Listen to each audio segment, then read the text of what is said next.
हे guys, अस्सलाम वालेकुम। Welcome back to my channel Shamas kitchen and blog. तो रमज़ान की बहुत बहुत बहुत मुबारकबाद। तो आज है पहला रोज़ा और मैं शुरुआत कर रही हूँ सेहरी टू इफ्तार से।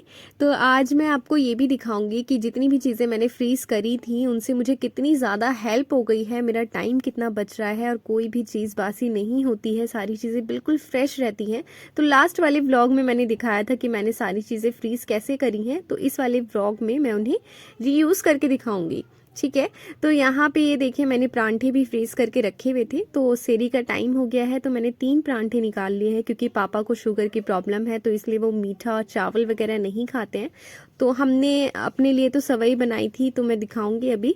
तो यहाँ पे मैंने 3 परांठे निकाल लिए हैं और मैं घी के साथ इसको बना रही हूँ। आप रिफाइंड ऑयल का भी यूज़ कर सकते हैं। और ये देखिए, आप देख ही सकते हैं कि ये कितना सॉफ्ट बना है। ठीक है। तो बिल्कुल ये वैसा ही हो जाएगा जैसे कि अभी हमने आटा गूंद कर और अभी बनाया हो। ये सॉफ्ट भी बनेगा और बहुत अच्छा बनेगा। ठीक है। तो ये एक चीज़ तो हो गई कि मैंने फ्रीज़ किया था। तो यहाँ पे रात को ही मम्मी ने चिकन का सालन बना लिया था कि सेरी में किसी को खाने का मन करे तो वो खा ले। तो किसी ने तो बस छोटे वाले भाई है ना मेरे, उन्होंने खाया था और बाकी मैंने, मम्मी और भाईजान ने तो हमने सवई खा ली थी।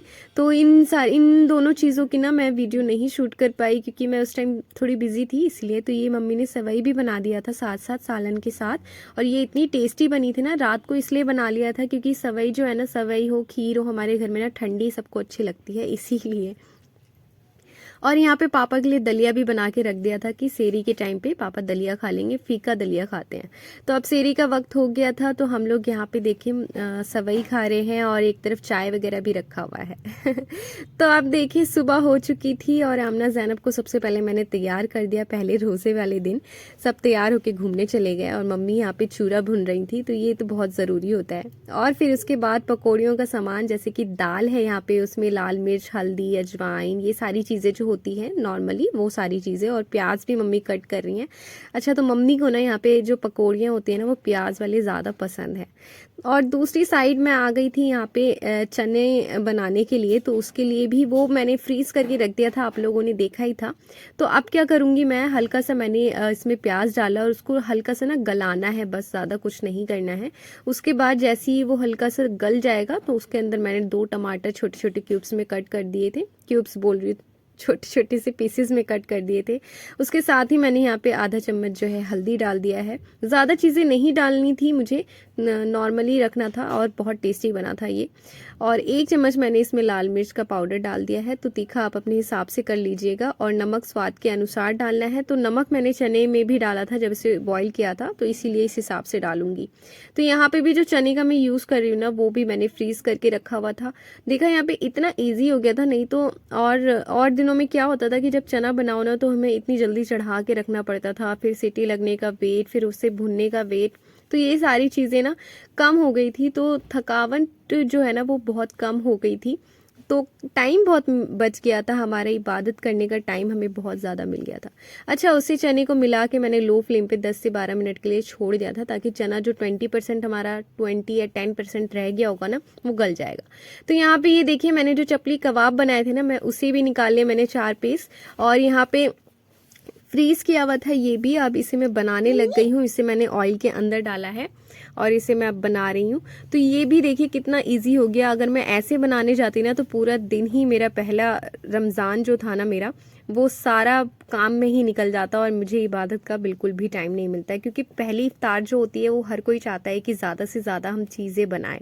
तो इसीलिए फ्रीज़ करने से मेरे को यही फ़ायदा हो गया कि मुझे इतनी मेहनत नहीं करनी पड़ी। तो ये देखिए, हमारे जो ये कबाब है ये भी कितने औसम हो गए।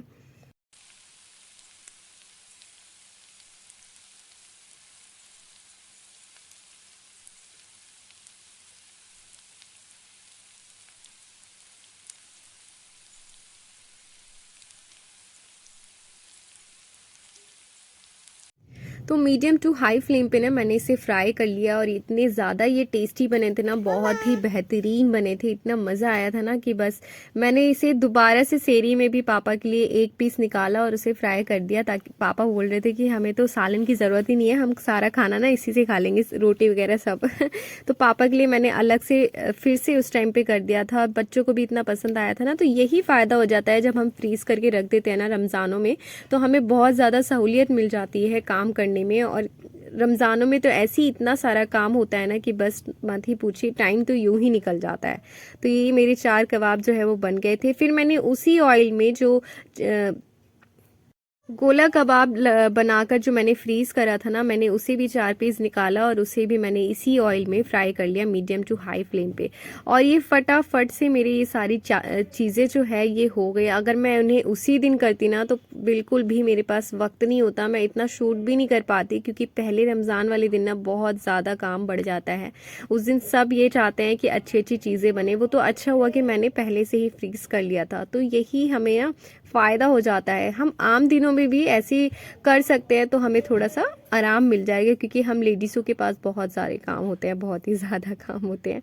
तो यहाँ पे ये देखें, मैंने ये भी कर लिया, ये सारी चीज़ें फटाफट, और टाइम भी नहीं लग रहा था ना। और बहुत ही मतलब इफ्तार जब भी पहले ही जब होता था ना, तो क्या होता था, एकदम टाइम हो जाता था बनाते बनाते, और फटाफट फटाफट से करना पड़ता था। और अभी तो इस बार क्या हुआ, जब मैंने सारी चीज़ें फ्रीज़ करी ना, तो सब चीज़ें टाइम टू टाइम हो गई और काफ़ी टाइम मिल गया मुझे बैठने का, फिर उसके बाद इबादत करने का, और आराम से दस्तरखान लगाया, सारी चीज़ें कर ली, मज़ा ही आ गया। तो ऐसे करने से ना बहुत बहुत आराम हो जाता है। तो यहाँ पे अब मैं पकौड़ियाँ भी बनाने लग गई थी। तो ये मैंने उसी ऑयल में एक ही बार में मैंने सारी चीज़ें मैंने एक ही ऑयल में डाल करके और बनाती चली गई, इससे भी काफ़ी इजी हो गया था। तो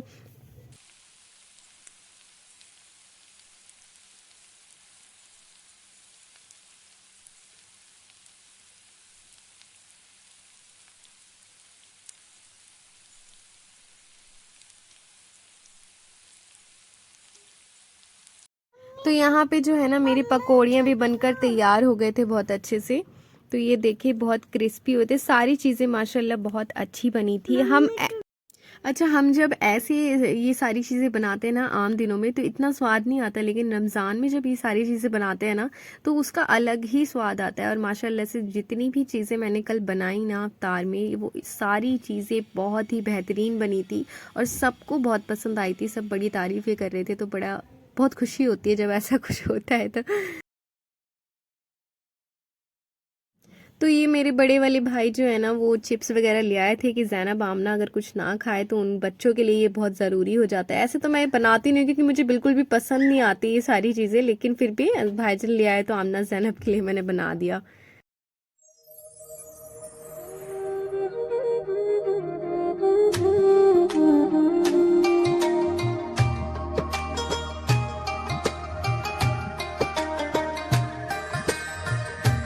तो मेरे पकाने वाले सारे काम जो है ना वो ख़त्म हो गए थे। तो मैंने सोचा कि तरबूज को ना कट करके और मैं फ्रिज में रख देती हूँ, क्योंकि तरबूज जो है ना वो ठंडा ही हो जाता है ना, तो ही अच्छा लगता है। और वैसे भी रोज़ा रखने के बाद ना, जब हम इफ्तार करते हैं तो ठंडी ठंडी चीज़ें ऐसी सबको इतनी पसंद आती है। तो मैंने ना यही कर लिया पहले, कि मैंने ना वाटरमेलन को कट करके सारे पीसेस करके और मैंने इसे फ्रिज में रख दिया, ताकि थोड़ा सा ठंडा हो जाए।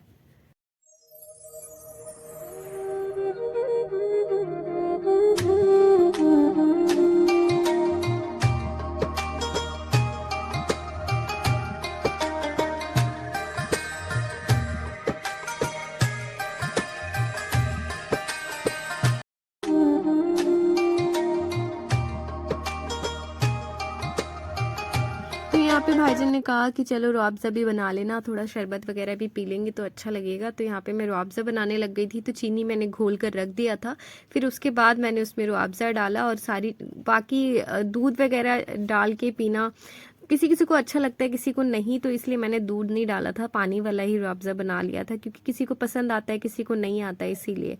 तो ज़्यादा नहीं बनाया था मैंने, थोड़ा ही बनाया था कि उसी टाइम पे ख़त्म हो जाए।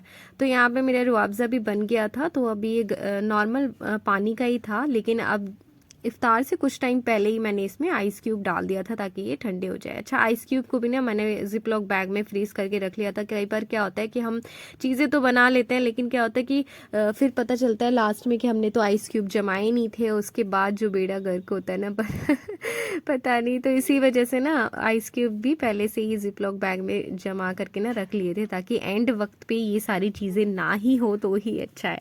और इफ्तार से कुछ टाइम पहले ही, थोड़ी देर पहले ही मैंने फिर और भी जो फ्रूट्स बचे हुए थे, क्योंकि इनका कलर चेंज हो जाता है अगर हम ज़्यादा देर पहले कट करके रखें, तो इसलिए मैंने एंड में इसे कट किया था।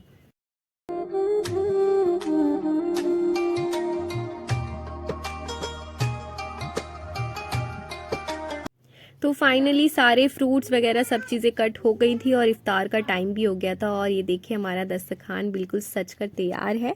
तो आज की ब्लॉग में बस इतना ही, मिलते हैं नेक्स्ट वीडियो में। टेक केयर, अल्लाह हाफिज़।